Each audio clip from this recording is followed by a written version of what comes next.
আমরা স্বাধীন দেশের স্বাধীন নাগরিক। বেটি বাঁচাও বেটি পড়াও এই স্লোগান চারিদিকে বলতে থাকি, অথচ ভালো করে ভেবে দেখলে আমরা এটাই পাই যে আমরা মেয়েরা এই স্বাধীন দেশের থেকেও কিন্তু এখনো স্বাধীনতা অর্জন করতে পারিনি। নাহলে আরজিকর হসপিটালের মতো এত বিশাল বড় একটা দুর্ঘটনা কখনোই ঘটতে পারত না।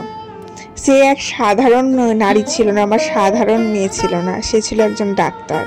ডাক্তারকে আমরা ভগবানের পরের আসনে বসাই, আর সেই ডাক্তারের সাথেই ঘটে গেল এরকম এক পিশাচিক ঘটনা। যুগ যুগ ধরে সমস্ত কিছুর জন্যই আমাদের মেয়েদেরকেই দোষারোপ হতে হয়েছে। কোনো খারাপ ঘটনা ঘটলেও সেই মেয়েটাকেই দোষারোপ করা হয়, তার ড্রেস পোশাক চাল চলন, তার থাকা না থাকা সমস্ত কিছুর জন্য। ইভেন একটা মাকেও দোষারোপ করা হয়, যে তার বাচ্চা খারাপ কিছু করলে তার মাকে দোষারোপ করা হয়, আর ভালো কিছু করলে সবসময় বাবাদের নাম হয়। এটাই আমাদের সমাজে চিরাচরিতভাবে চলে আসছে। আমাদের একটু ভেবে দেখা উচিত যে আমরা স্বাধীনতা অর্জন করেও মেয়েদেরকে কিন্তু এখনো পর্যন্ত স্বাধীনভাবে চলাচল করতে দিতে পারিনি গো। আমাদের মেয়েদেরকে শিক্ষা দেওয়া আগে যে ছোট পোশাক পরো না, এইভাবে চলো না, ওইভাবে বসো না, এইভাবে উঠো না, এটা ভাবা উচিত যে আমরা ছেলেদেরকে কিভাবে শিক্ষা দেবো, সঠিক আচরণ কোনটা হওয়া উচিত, সঠিক ব্যবহার কোনটা হওয়া উচিত, সভ্যতা ভদ্রতা কাকে বলে। এবং একটা মেয়ে নয়, একটা মানুষের সাথে তুমি মিশছো, একটা বান্ধবী নয় একটা বন্ধুর সাথে তুমি মিশছো, এটা আগে শিক্ষা দেওয়া উচিত। নিজের ঘরটাকে আগে শিক্ষা দিলে তবেই তো বাইরেটা আস্তে আস্তে ভালো হবে। কিন্তু এগুলো হচ্ছে না বলেই আজকে এত বড় বড় ঘটনাগুলো ঘটছে। Hello everyone, this is Ivy, welcome back to my channel. ইসাস ডায়েরিজের একটা নতুন সকালে তোমাদের সকলকে সুস্বাগতম জানাই।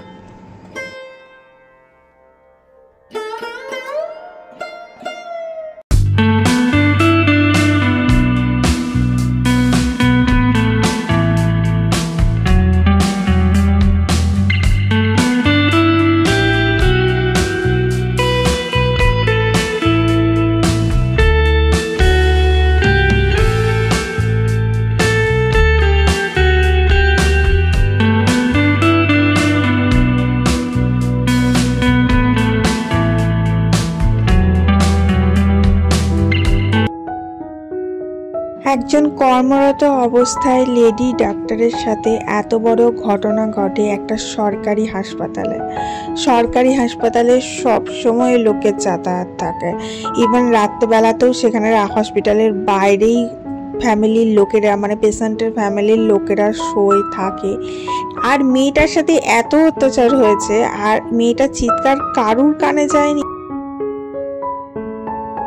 এই সমস্ত ঘটনা ঘটার ফলে এমন একটা পরিস্থিতির শিকার হতে হবে যে রাত বেরোতে আমরা কোনোদিন ডাক্তারই পাবো না, বা ঘরের ফ্যামিলির মেম্বাররা, আমার মেয়ে যদি ডাক্তার হয় আমি তাকে কোনোদিন নাইট ডিউটিতে পাঠাতেই চাইবো না, এরকম একটা পরিস্থিতি।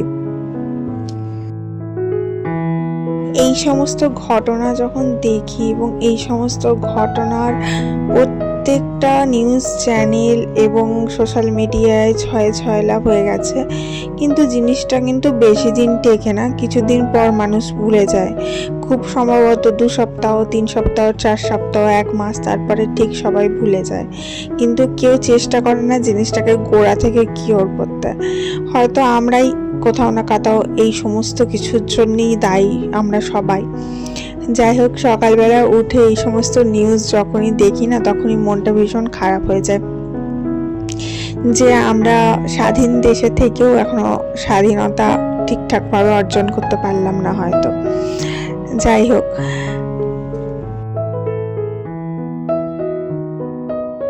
তবে এখানে একটা কথা না বললেই নয়, বাংলাদেশ কিন্তু দেখিয়ে দিল প্রোটেস্ট করা কাকে বলে। হয়তো আমরাও পশ্চিমবঙ্গের মানুষ যদি এইভাবেই প্রোটেস্ট করতে বেরোতে পারতাম সবাই মিলে কাঁধে কাঁধ মিলিয়ে, তাহলে হয়তো কিছুটা হলেও চেঞ্জ হতে পারত।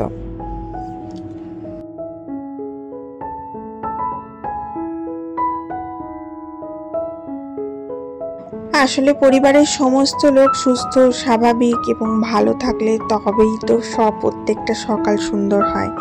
এবং পরিবারের সমস্ত লোক যদি সুস্থ বা ভালো না থাকলে, একজনেরও যদি কিছু হয়, তখন কিন্তু কোনো সকালই সুন্দর কাটে না একটা পরিবারের জন্য। যাই হোক, আমি এখন কিছু সবজি কেটে নিচ্ছি রান্না বান্না করার জন্য। আজকে হচ্ছে শেষ সোমবার শ্রাবণ মাসের, তো আমি আজকে ঠিক করেছি একটু আলু পোস্ত করব, ঝিঙে আলু পোস্ত করব নিরামিষ, এবং আজকে নিরামিষ খাবো। এবং আমাদের এখানে সামনেই রাঢ়েশ্বর শিব মন্দির রয়েছে, আর আমাদের দুর্গাপুরের রাঢ়েশ্বর শিব মন্দির ভীষণ জাগ্রত। এবছর তো দলে দলে লাখে লাখে মানুষ আসছে এবং বিভিন্ন নিউজ চ্যানেল থেকে এই শিব মন্দিরটা কভার করা হয়েছে। তো আজকে যাব বাবার কাছে, একটু প্রণাম করে আসব। সকালের দিকে মেয়েটা স্কুলে গেছে, মেয়েটার আস্তে আস্তে সেই দুপুর হয়ে যাবে, তো সেই বিকাল ছাড়া যেতে পারবো না। তো সন্ধ্যের দিকে গিয়ে বাবাকে প্রণাম করে আসবো, এবং সে সামনেই একটা ছোট মেলা বসে, সামান্য ছোট মেলা, তো সেটাও ঘুরে আসবো।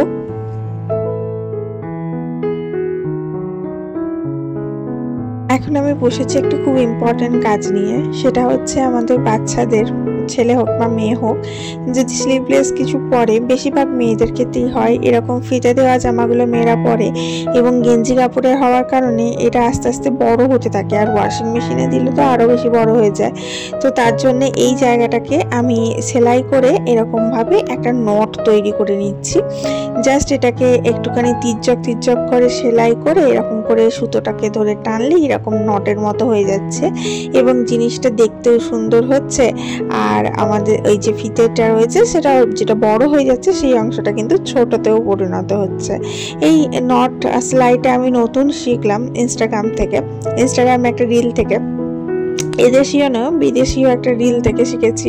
তো ভাবলাম করে দেখতে গিয়ে দেখছি হ্যাঁ সত্যি করে সুন্দর নটের মতো তৈরি হয়ে যাচ্ছে এবং ছোটও হয়ে গেছে। মেয়েটাকে পরিয়েও দেখলাম বেশ সুন্দর হচ্ছে, তো বেশ এফেক্টিভ সেলাইটা। তো প্রথমে একটু করতে অসুবিধা হচ্ছিল, কারণ প্রথমবার যেহেতু করছি, তারপরে করতে করতে দেখলাম একদম ইজি কোনো ব্যাপার নয়, খুব সুন্দর।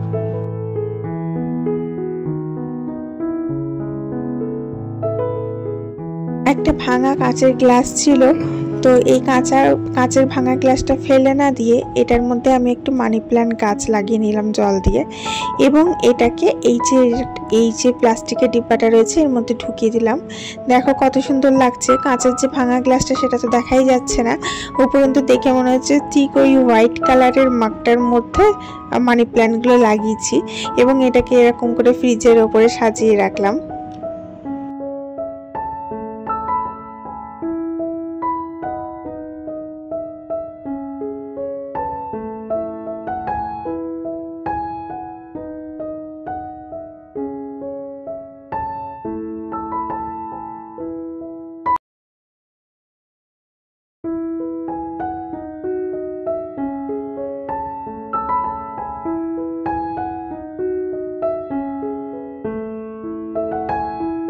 আজকে ঠিক করেছি তোষকের তলাটা পুরো পরিষ্কার করব, ডিপ ক্লিনিং করব তোষকটা।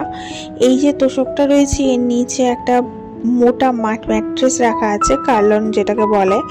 তো এই দুটোর মাঝখানে আমার প্রচুর পরিমাণে তোমার প্লাস্টিক বা যেগুলো সেই জামার ভেতরে দেয় সেই সমস্ত কিছু ব্যাগ সমস্ত কিছু রাখা থাকে, যেমন হয় ন্যাচারালি বেঙ্গলি ঘরেতে। তোষকের তলায় তুমি প্লাস্টিক পেয়েই যাবে।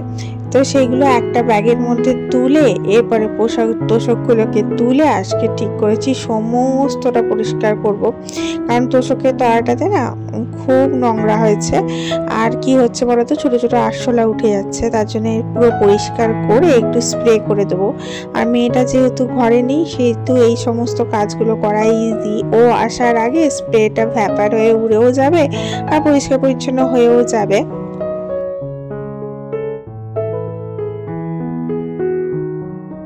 এই তোষকগুলো সব আমার বিয়ের থেকে পাড়া, বহুদিন পর তোষক তুলছি। আগে যখন ছোট ছিলাম, অনেকটা ইয়াং বয়সের কথা বলছি, বিয়ের আগে, তখন এই সমস্ত তোষক তুলে ঘাড়ে করে ছাদে দিয়ে আসতাম রোদে। মা প্রতি বছর পুজোর আগে এগুলো সব রোদে দিত। তো এখন ফ্ল্যাট ঘরে এসে তো এই সমস্ত উঠেই গেছে। এই যে দেখো একটা বড় মোটা কাঁথা তোষকের তলায় দেওয়া থাকে, এটা আমার শাশুড়ি মায়ের দেওয়া। তো এটা একটা কভার পরানো আছে, কভারটা শাশুড়ি মাই করে দিয়েছিল। তো কভারটাকে কাচবো, সেটাকে খুলে নিলাম। এবং আমার যেটা ম্যাট্রেস রয়েছে কার্লন বিয়েতে পাওয়া, তো সেইটারও একটা কভার শাশুড়ি মা করিয়ে দিয়েছিল। তো সেই কভারটাও আজকে খুলে কাচতে দেবো। প্রচণ্ড নোংরা হয়েছে এবং সচরাচর হয় না, সে বছরে একবার বা 2 বছরে একবার হয়তো পরিষ্কার করলাম। তো এখন কাঁথাটাকে একটু রোদে ফেলে দেবো যাতে একটু গরম হয়ে যায়। আর দেখো এত কষ্ট করছি, গোটা গোটা মোটা মোটা তোষক তুলছি, সেগুলোকে তুলে পরিষ্কার করছি, করছি। ভদ্রলোক বসে আছে পাশে চেয়ারে, তবুও ভদ্রলোক একটু উঠে এসে যে হেল্প করবেন সেইটা কিন্তু করছেন না। প্রথমে ভাবছিলাম এই তোষকটাকে আমি নড়াতে পারবো কি পারবো না, ভাবছিলাম তো কার্লনটাকে আমি তুলতেই পারবো না। তারপরে দেখলাম না, কার্লনটা কিন্তু তুলনামূলকভাবে লাইট ওয়েট, কিন্তু তোষকটা কিন্তু হেভি ওয়েট। তো তোষকটাকে তুলে ওদিকে রেখে দিয়ে এলাম সোফাতে। এবার এটাকে একটু চেষ্টা করছি, এই যে এটাকে তুলে নিয়েছি, বুঝেছো। এবার এই যে দেখছো কভারটা বানিয়ে দিয়েছিল শাশুড়ি মা, পরানো আছে, এটাকে খুলে নেবো, এটা ওয়াশিং মেশিনে কেচে নেবো। হাতে কাচতে হলে আর পারতাম না, ওয়াশিং মেশিনটা আছে তাই ওয়াশিং মেশিনে কাচতে পারবো।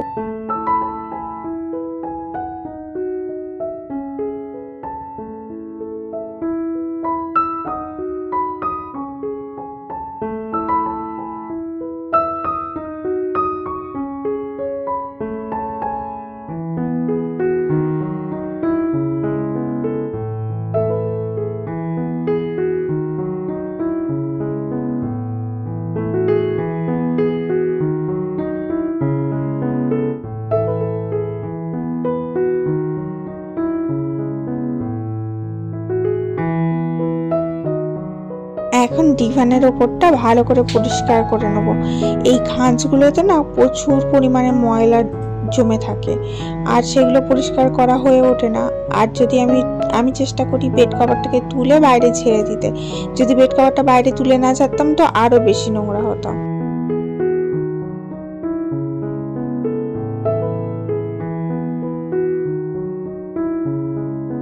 ভিডিওটা দেখতে দেখতে যারা এই পর্যন্ত চলে এসছো, আশা করে নিচ্ছি তোমাদের ভিডিওটা ভালোই লাগছে। তো যদি ভালো লেগে থাকে তাহলে অবশ্যই ভিডিওটাতে একটা লাইক করো আর বন্ধু বান্ধবের সাথে একটু শেয়ার করে দিও। আর যাদের একটু বেশি ভালো লেগেছে এবং এই চ্যানেলের সাথে যুক্ত হতে চাও, তারা নিচে রেড কালারের সাবস্ক্রাইব বাটনটাতে ক্লিক করে চটজলদি আমার ফ্যামিলির একজন অ্যাক্টিভ মেম্বার হয়ে যাও। আমরা সবাই মিলে প্রতিদিনের সকালটা একটা সুন্দরভাবে শুরু করব একসাথে। ডিভান ডিপ ক্লিনিং এর মধ্যে এটা একটা ইম্পর্টেন্ট জিনিস, সাইডে চারিদিকে ঝাঁটা দিয়ে দিয়ে পরিষ্কার করে নিলাম, কারণ সাইডে সাইডে অনেক ঝুল লেগে থাকে আর সেগুলো সচরাচর পরিষ্কার করাই হয়ে ওঠে না। আগের দিন এরকম ঝাঁট দিতে গিয়েই আমার একটা চুড়ি ভেঙে গেছিলো। যাই হোক, এদিকে মোটামুটি পরিষ্কার হয়ে গেল। এরপরে কার্লনটা আমি সেট করে দিচ্ছি, আর মাঝখানে না আমি স্প্রে করেছি, সেটা ভিডিও করা হয়ে ওঠেনি। স্প্রেগুলো করে খানিকক্ষণ রেখে দিয়েছিলাম ফ্যানের হাওয়ায়, তারপরে আমি কার্লন আর তোষকগুলো সেট করছে। খানিকটা ভ্যাপার হয়ে যাবে আর মেয়ে আস্তে আস্তে গন্ধটাও চলে যাবে, না হলে ওই যেটা স্প্রে আছে আরশোলা স্প্রে, সেটা ভীষণ বাজে, গন্ধটাও ভীষণ বাজে, ওটাতে না মানুষের অনেক রকম কষ্ট হয়। ওয়াশিং মেশিনে জামা কাপড়গুলো দিয়েছিলাম সেগুলো এখন দিচ্ছি মেলে, আর যেগুলো কাচবার জন্য বার করলাম সেগুলো আজকে আর কাচবো না। ওয়েদারটা একটু ভালো নেই, 2-1 দিন বৃষ্টি হবে বলছে, ওটা হয়ে যাক তারপরে কাচবো, কারণ শোকাতেও তো জায়গা লাগবে।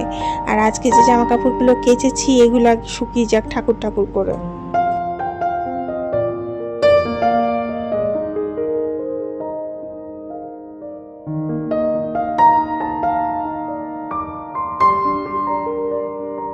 ফ্ল্যাট ঘরের এই এক অসুবিধা, অনেকগুলো জিনিস কাঁচা হলে সে শুকোতে দেওয়ার জায়গায় কুলোয় না। আর যদি শুকাবার জায়গাও থাকে তাও রোদ হাওয়া সেরকম করে ঢোকে না।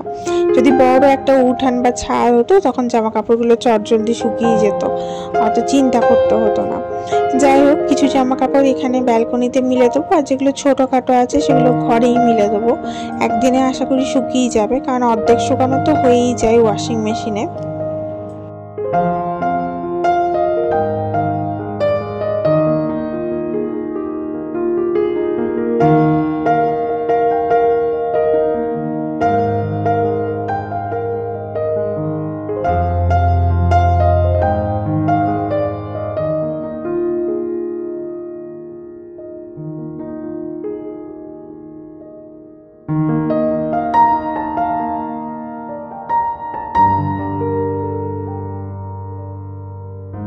ওদিকে আমি রান্নাটা বসিয়ে দিয়েছি।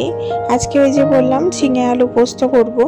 এখন আমার মেয়ে পোস্ত খেতে ভীষণ ভালোবাসে। একটা সময় আমরা পোস্ত খেতামই না, আমিও ভালোবাসতাম না, এখন খেতে খেতে বেশ ভালো লাগে। এই দেখো পোস্তটা আমার বলতে বলতে হয়েও গেছে, দেখেছো কি সুন্দর কালার এসছে। আর এই ঝিঙে আলু দিয়ে পোস্ত খেতে এই সিজনে ভীষণ ভালো লাগে।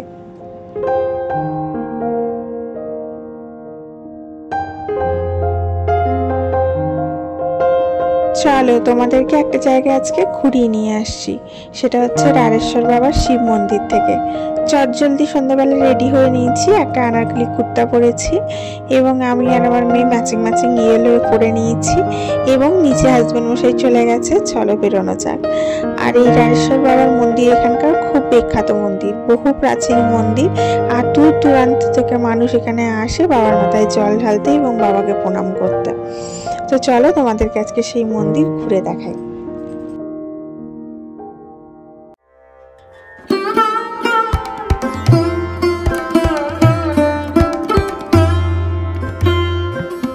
এটা হচ্ছে বাবার মন্দির। এখানে এসে আমরা পুজো দিলাম, প্রণাম করলাম। এখন সামনের মেলাটা ঘুরে ঘর যাব।